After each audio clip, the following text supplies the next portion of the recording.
Hello, guys, ghouls, and other creatures of the night. It's your old pal and malevolent master of ceremonies, me, the Creepster.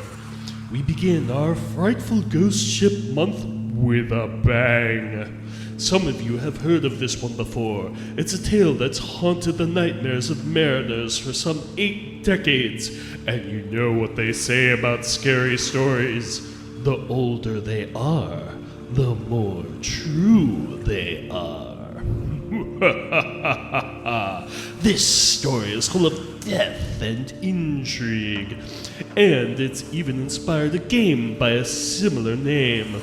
This is, of course, the tale of the SS Ourang Medan, a terrifying titan of transportation whose mysterious demise still confuses researchers to this very day.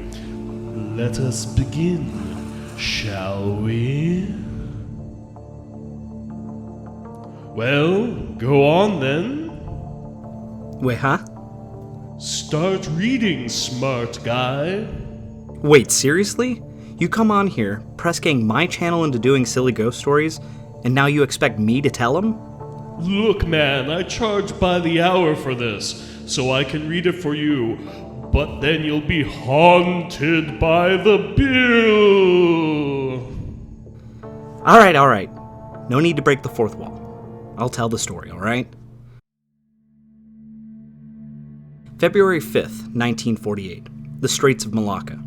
The main shipping channel that connects the Indian Ocean to the Pacific. This has been the main shipping channel since the 1700s. Today, millions of tons of cargo pass through this 500-mile channel every day. But on this day, a disturbing radio telegraph signal was received by several Dutch and British listening posts, as well as 2 American cargo ships, the SS Silver Star and the SS City of Baltimore. The message was a distress call from the Dutch freighter, the SS Ourang Medan. The Morse code was sporadic and contained random mistypings and garbled nonsense. But finally, something came through, clearly. All officers, including captain, are dead, lying in chart room and bridge, possibly whole crew dead. There was another series of garbled dits and dahs, then 2 chilling words. I die. What? The castle of... What is dead? He must have died while carving it. Oh, come on. Oh my god. He literally wrote, I die as he dies. Homeboy just at his desk like, hold up, ghost, let me send this last tweet. Beep, beep, beep, beep, beep, beep, beep, beep, beep, beep. Alright, we good now. Who wrote this crap? M. Night Shyamalan? I've got to admit, that's a bit campy even for my standards. So anyways, the distress call was received, but no location was given. Kind of an important part of the distress call, but I guess when ghosts are killing you, you sort of forget these things. I don't know. But with some assistance from radio direction finding stations on the shore, they were able to triangulate its location, and the Silver Star and City of Baltimore made best speed to provide assistance to the clearly endangered Ourang Medan. The Silver Star made visual contact with her beleaguered ship first, her telegrapher the entire time making best effort to hail the ship, but of course they were met with silence, probably because of the whole I die thing. Once within visual range, they would signal her with flashing light, which failed to glean anything except for the fact that the merchant vessel was drifting, and no one was available to receive their hailings. The captain of the Silver Star made a decision. They would send a boarding crew over, immediately, to determine what had happened. A group of men were lowered in the ship's boats. There was dead silence as the men rowed over to the stricken freighter. Beads of sweat ran down their face, nerves from their approach coupled with the heat of the hot sun over the Indian Ocean. Not a soul could be heard on board. Steam billowed from her stacks, but it was the only movement besides the gentle movements she made as the waves licked at her side. The ship's boat pulled alongside and the men hopped aboard. What they were greeted with was a nightmare. The weather decks were strewn with the bodies of the crew. Laid out on deck, their hands and arms outstretched as if fending off some invisible attacker, their faces screwed up into noiseless screams of anguish, fear, and pain. But upon closer inspection, something became dreadfully apparent. There wasn't a single wound on any of them. It looked as if they had simply dropped dead, their arms and features frozen as if rigor mortis had set in instantaneously. Some even looked to be already decomposing, something quite unlikely seeing as they had seemingly died but a few hours beforehand. Also on deck was found the ship's dog, his lips curled back in a vicious snarl, threatening an unknown attacker. He had died on his feet, but what had taken his life was a complete mystery. Shaken, yet stalwart, the boarding party split up. The Silver Star's engineer and a few men went down into the engine room to see if the ship was still operational, when a few other men went into the superstructure to check the bridge and search for survivors. The engineers reached the engine room and found her boilers still alight and producing steam, but something disturbed them. They realized that despite it being nearly 100 degrees Fahrenheit or 37 degrees Celsius outside, in the boiler room with the boilers lit, it felt absolutely frigid, a crewman estimating it to be as low as 40 degrees Fahrenheit or 4 degrees Celsius, or at least it felt as such. There was no apparent damage to the ship's engines. In the superstructure, the crew found no one alive, only death in a similar fashion to the weather decks. In the radio telegraph room, they discovered the telegrapher, slumped over the machine, hand still on the key. He had done as he said. He died. On the bridge, they discovered the helmsman, the mates, and the captain of the vessel, all similarly inexplicably dead, their faces twisted up in fear and pain from their ordeal. The Silver Star's crew hastily retreated to the weather decks and reported their findings. They reported back what they had found to the captain of the ship, eager to be off the ship and heading as far away as possible. But the captain wasn't satisfied. He wanted to tow the Ourang Medan back to port so that the authorities can perform a full investigation. The crew began to make ready to tow the merchant vessel, faking out her towing gear. A towing hawser was bent to a line that was shot over to the Ourang Medan. The men hastily pulled the line over and made it off to the ship. But as the men prepared to disembark, smoke began to billow from the number 4 hold. A fire had started, or an unseen one had started to burn out of control. The men panicked. It was uncertain what cargo the ship carried, and none of them wanted to stay to find out. A wise choice. The small boat pulled away as the line on the Silver Star was severed.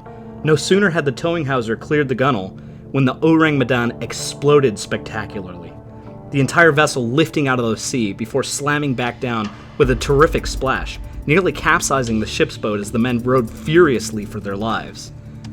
The Ourang Medan burned from stem to stern, quickly settling as she sank rapidly. In a matter of minutes, she slipped beneath the waves, the bodies of her crew obliterated or burned to a crisp, and all evidence of her demise lost to the deep blue sea. The truth of what had happened to her sank into the Indian Ocean, and in its place rose a mystery that would last for decades to come. And there you have it, the true, irrefutable truth behind the Ourang Medan. A story as mysterious as it is absolutely true. Thank you so much for watching. I hope that... Oh, no. I don't think so. Wait, what's this? You're killing my tempo. Oh no, you got me to write this silly ghost story. Now I get my shot at it. It's time to lay down the facts. Oh, you. Well, if that's the case, allow me to just plain lay down and die of boredom. So this is the part of the video where most YouTubers will give you a wishy-washy, non-committal answer of, was it real? Was it fake? Could be both. You decide. Well, I'm not doing that. Love it or hate it, I'm going to show you how the sausage is made. I'm just going to rip the band-aid off right now and tell you 100% this story is not true in the slightest. So let's go over it. First off, I told you this happened in February of 1948.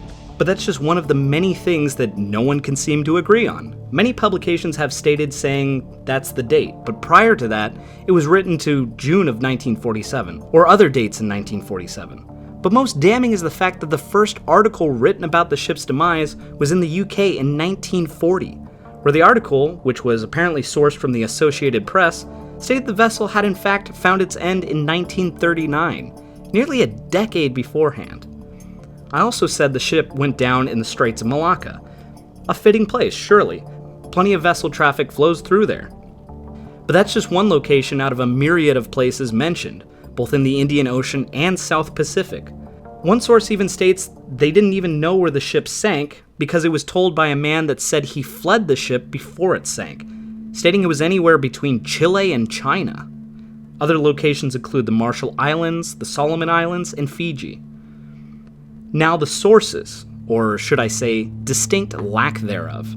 The first article written was sourced from the Associated Press, their source being a man from Trieste, Italy. This man had apparently overheard or directly spoken to a member of an unnamed rescue ship, an American torpedo boat in the Solomon Islands. But this is either a second-hand or third-hand account, we aren't sure.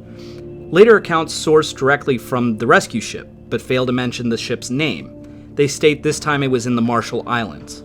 The following year we again receive a source from Trieste, Italy, but this time the source heard from a missionary that had spoken to a survivor of the Ourang Medan.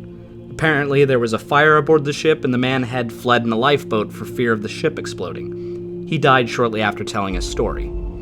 Finally, in 1952, they conjure up that it was, in fact, the Silver Star that was the rescue ship and the source. The city of Baltimore was added to the mix in 1955 for some unknown reason. Now we come to the big clincher, the official reports, or again, the major lack of them.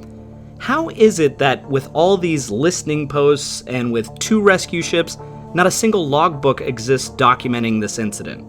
Logbooks, the things that have existed on ships almost as long as ships themselves have existed. Am I to believe that mysterious ships full of dead sailors and spontaneously combusting cargo aren't noteworthy enough for any of the listing posts or the ships performing the rescue? Now mind you, at the time of this rescue, the Silver Star didn't exist, but we'll get into that in a moment. One article supporters of the myth seem to cling to is an official Coast Guard report on the incident written in 1952. Only this isn't an official Coast Guard report. This was written in the publication called Proceedings of the Merchant Marine Council. This is a publication written by the Coast Guard annually to the Merchant Marines. It's full of useful changes to navigation and proceedings, interesting articles, and stories about mariners. It highlighted the story of the Ourang Medan as had been told numerous times before. To say this was an official report is to say the book Frankenstein was a biography. Another go-to for conspiracy theorists is a letter from the assistant of the director of the CIA to the director of the CIA. This letter discusses the ship at length, and even goes so far as to propose that the cause was something supernatural. Written in 1955, an internal letter from the CIA would be pretty compelling evidence. Well, except for the fact that it wasn't from the assistant of the director of the CIA, it was to them. The letter's author, C.H. Mark Jr., is something of a mystery and an unknown. But what is known is he's not a member of the CIA. He's a crackpot member of the public writing letters to the CIA talking about aliens and ghost ships. Not necessarily what I'd call an official report. So let's discuss the Silver Star, the apparent rescue ship which didn't even show up in initial articles, which was probably for a good reason. Seeing as 1, the ship wasn't built until 1942, 3 years after the Ourang Medan was reported to have sunk. 2, she wasn't called the Silver Star. She was commissioned under the name Santa Cecilia. For a single year, she was named Silver Star in 1946. But in 1947, one of the years given for the sinking, her name was once again changed to Santa Juana. The source of all this being Lloyd's shipping registry, a comprehensive list of every shipping vessel greater than 100 tons around the world. Something that contains absolutely no mention of the Ourang Medan. You'll note I didn't include the dimensions or specifications of the Ourang Medan, simply because none exist. In all of the articles written, there is nothing about her size or even what class of freighter she is. Now, despite the mountainous evidence against the ship existing, there are still theories pertaining to her demise. The first, of course, being that it was just supernatural spirits, which I won't disprove. If you believe this theory, you're too far gone to be helped. The next, slightly less outlandish, but still equally stupid, is that the ship was attacked by pirates. Pirates who killed everyone on board without leaving a mark, then just left the ship without taking anything. You know, like how pirates do. No, I don't think it was that either. Another theory, more grounded in reality, states that the boiler malfunctioned, causing an outpouring of dangerous carbon monoxide gas. The gas being an asphyxiant, It's odorless, colorless, and highly flammable. Built up in high concentrations, it can indeed kill, and even ignite. The one issue with that being the crew on deck would not have been killed by it. There wouldn't have been any place for it to build up. The one theory that I think has a tinge of merit is that the ship was transporting illegal substances incorrectly. It proposed that they were moving nitroglycerin and potassium cyanide. Potassium cyanide can produce hydrogen cyanide, which is a deadly asphyxiant. Nitroglycerin isn't stable in damp environments and can still explode when wet. So this is one possible theory. The other theory that's completely outright ridiculous is that the ship was being used by the US government to transport a deadly nerve agent from the Japanese Human Experimentation and Weapons Testing Group, Unit 731. They were apparently transporting the agent from Singapore to the US. Some speculate that the nerve agent was accidentally released, killing the crew, and that the ship was sunk by the US government to cover up the entire ordeal. Well, first of all, the US government didn't know about Unit 731 in 1939. It wasn't discovered by the Allies until the Soviets stumbled upon it in 1945. Even if the US did, they weren't on the best of terms with the Japanese. This was 2 years before they would attack the US at Pearl Harbor. Pretty unlikely that they would loan them some of their fun new nerve agent. Of course, if you ignore that this happened in 1939 and instead choose to believe it was 1947 or 1948, the Japanese would end up destroying all the materials for Unit 731 in front of the Soviet advance to keep it out of their hands. There wasn't anything left to transport. And there you are, the story of the Ourang Medan, and why it didn't happen. Now, I know I'll be getting some hate mail from this. You can't just tell a conspiracy theorist that they are wrong. If there is even a sliver of gray area, they'll ignore all fact and hide in the cracks. But I implore you, if you think I'm wrong, let me know. In a fashion that isn't, it's a conspiracy theory, the government did it, so there is no evidence. All the same, like any ghost story, it's a fun one to hear, but not something to take as the God's honest truth. I hope you enjoyed it as much as I did reading up on it and tearing it apart. I'll see you again soon for another one. Fair winds and following seas, shipmates. What a titillating tale. Personally, I think you're a fool for even believing the government's real. That's what they want you to think.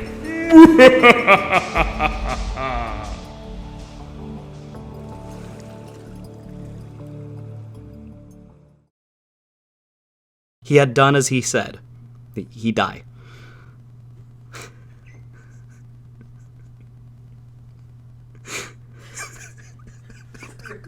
It's okay. It's funny. He did what he said. He died. Because in the Telegraph he said, I die.